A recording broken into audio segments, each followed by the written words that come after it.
जय माता दी। कैसे हैं आप सब? उम्मीद है अच्छे ही होंगे। साल 2023 की अंतिम सोमवती अमावस्या कार्तिक अमावस्या के दिन है। इस दिन स्नान और दान करने से पुण्य की प्राप्ति होती है। शिव और माता पार्वती की पूजा करने से अखंड सौभाग्य मिलता है। सोमवती अमावस्या के दिन पितृदोष से मुक्ति के भी उपाय किए जाते हैं।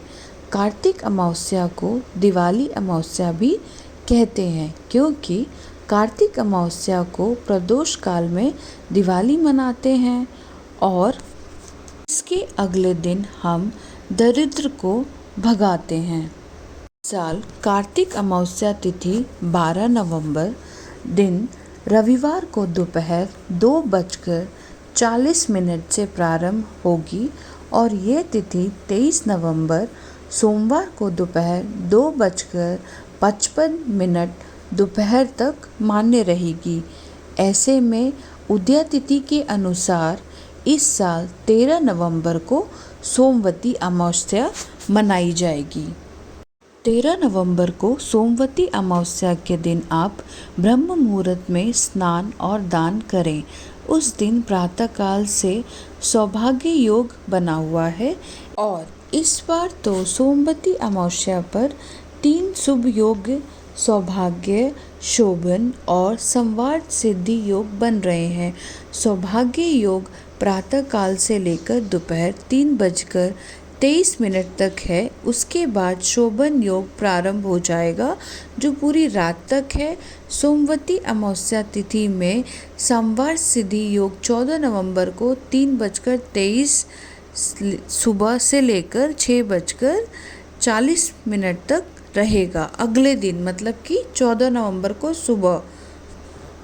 इस दिन सुहागन महिलाएं व्रत रखकर शिव और गौरी की पूजा करती हैं।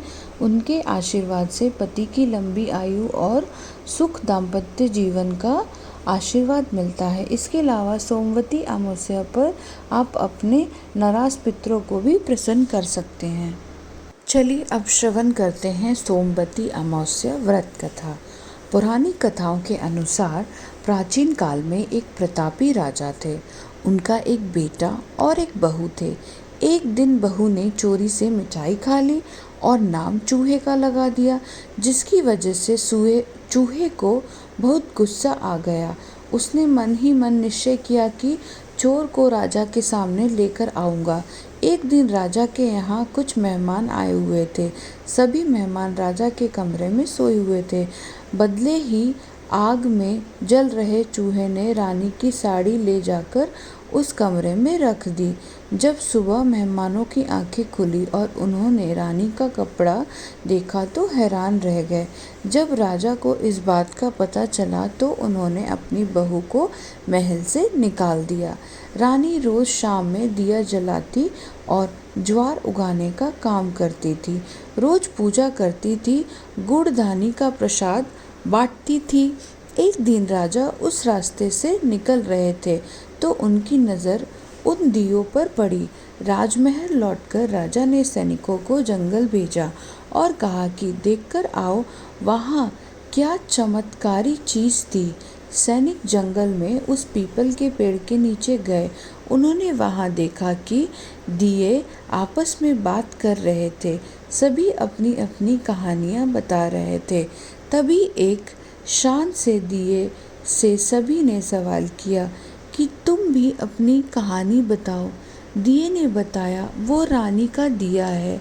उसने आगे बताया कि रानी की मिठाई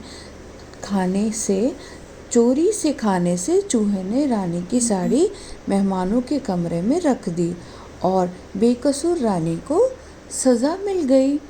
यह सारी बातचीत सैनिकों ने महल में आकर राजा को बताई, जिसके बाद राजा ने रानी को माफ़ कर दिया और महल वापस बुला लिया। यहीं से सोमवती अमावस्या के दिन व्रत रखना और पीपल के पेड़ के नीचे दीपक जलाने का प्रचलन शुरू हो गया। क्योंकि इस बार सोमवती अमावस्या 12 नवंबर से शुरू हो रही है, जिस दिन हमारा दिवाली भी है। तो मन में बहुत सारे सवाल आते हैं कि ऐसे में अमावस्या में हम माता लक्ष्मी की पूजा करें ना करें, कैसे करें, माता लक्ष्मी की पूजा में घंटी बजाएं या ना बजाएं। तो मैं आप सबको बता दूं, बिना घंटी बजाए, बिना आरती किए तो माता लक्ष्मी की क्या किसी भगवान की पूजा नहीं होती। जैसे हम दिवाली के दिन भी अगर हम माता लक्ष्मी की विशेषकर पूजा करते हैं तो सबसे पहले तो हम गणेश जी की पूजा करते हैं। तो अगर आप गणेश जी की आरती करेंगे, उसमें घंटी नहीं बजाएंगे तो वो पूजा कैसी होगी। तो इसीलिए सोमवती अमावस्या तो है जो कि दोपहर को 12 नवंबर को शुरू हो रही है, पर उस दिन हमें, क्योंकि दिवाली महापर्व है, उस दिन हमें दिवाली पूरे विधि पूर्वक मनाना है, माता लक्ष्मी की पूजा भी करनी है, घंटी भी बजाना है। पर हाँ, कई लोगों के यहाँ पे माता लक्ष्मी की पूजा चुपचाप होती है, या कई लोग 2 बार पूजा करते हैं। एक तो जो शाम को पूजा करते हैं वो करते हैं, और 12 बजे मध्य रात्रि जिसको कहते हैं मिडनाइट, उस टाइम भी माता लक्ष्मी की पूजा करते हैं, वो चुपचाप पूजा करते हैं। तो उसका तो हम कुछ नहीं कह सकते, पर हाँ, अगर हम इन जनरल नॉर्मल बात करें तो माता लक्ष्मी की पूजा में हम घंटी बजाते हैं, और घंटी बजाकर आरती गाकर ही पूजा होती है। तो सभी को मेरी तरफ से हैप्पी दिवाली, दिवाली की खूब सारी शुभकामनाएं। माता लक्ष्मी हम सबके घर में पधारे और हमेशा वास करे।